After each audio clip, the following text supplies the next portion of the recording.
We also, I mean, we live in a society of where we look at images day in and day out that are airbrushed, that are unrealistic.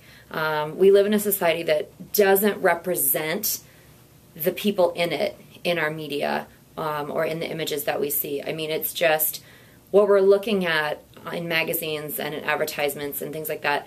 And I think even on actual TV and in movies, like what we're looking at is a really edited version of reality. And so women in particular, I think, really are striving to have what's unattainable. They're striving to have, you know, a face free of pores.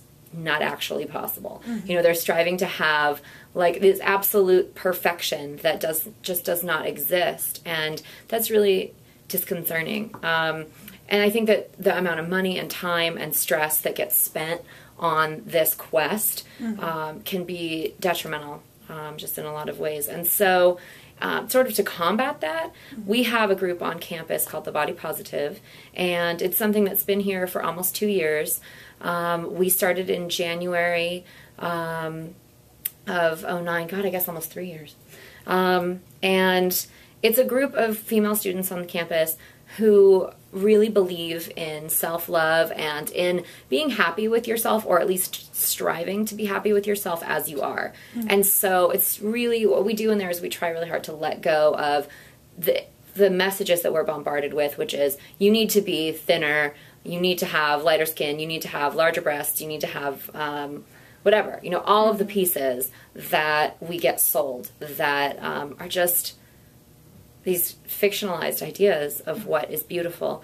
And so it's part of kind of getting rid of the media influence or trying to fight against it. And then it's also consciousness raising, and trying to help the campus to get into that mindset where it's actually like, what would your life be like if you actually just said, I love my body the way that it is right now. I'm happy with myself the way that I look right now. Like, how would your life look different than it currently looks? And what would that be like? And so trying to get people to the point where they're examining their family history and their culture and the way that they were brought up and the influence that the things they've done, like sports or dance or things like that, how have those pieces all come together to create the body image that they have now? And like, as we unpack that, how can we let go of some of the things that have created this sort of body dissatisfaction and self-hatred that I think that so many women suffer from? So we meet every week, and part of our job is a support group, and so we do share things and we do talk about our own struggles. And part of it is we're an activist group as well, and so we try to go out into the community. If you go to Oliver Hall right now, you'll see signs up that say things like, love your body, you only have one body, love it, right? That's from the Body Positive. So that's part of just their messages. They also have a Post-it campaign where they slap Post-its all over campus and in bathroom mirrors and people's doors in the residence halls and anywhere, just to kind of give this message back of self-love and of actually really realizing, you know, you're perfect just the way that you are. Another component to Body Positive is this idea of health at every size, and this idea of really trusting your body in the sense that it knows when it's hungry, it knows when it's full, it knows what foods it needs, and it knows the reasons why it needs them. And so I think we're so used to denying things like, oh, you know, I'm really craving chocolate right now. We're just so used to, you can't have that. Well, there are things in chocolate that maybe your body really wants. Maybe you're craving salty food. Maybe you're craving meat. Maybe you're craving fruit. Maybe, you know, there's reasons that that's happening because there are parts of those things that your body's craving and needing at that time.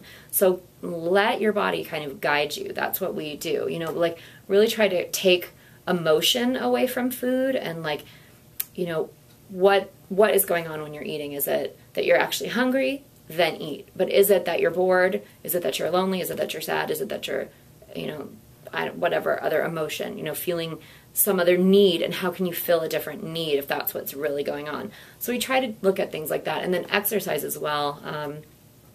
When do you feel like you need to do that? Do it when you feel like you need to do it. But don't feel like you have to force yourself to do something that you hate. You know, suffer for hours on the treadmill if that's what you hate. We're all about finding something that you enjoy doing and making that a fun, sustainable part of your life instead of, torturing yourself and beating yourself up if you don't get to the gym or whatever. Mm-hmm. And we're also, no one makes anybody do anything like that in the group. So in terms of like, you said you were going to work out and you didn't do it. We just are really all about no judgment. We're really strongly against sort of telling each other what to do or any kind of accountability in that regard, apart from really trying to get away from negative self-talk. So we have 65% female in our student body, which means that our male population is so much smaller that there's a lot of competition, I think, among women in that way to sort of gain male attention.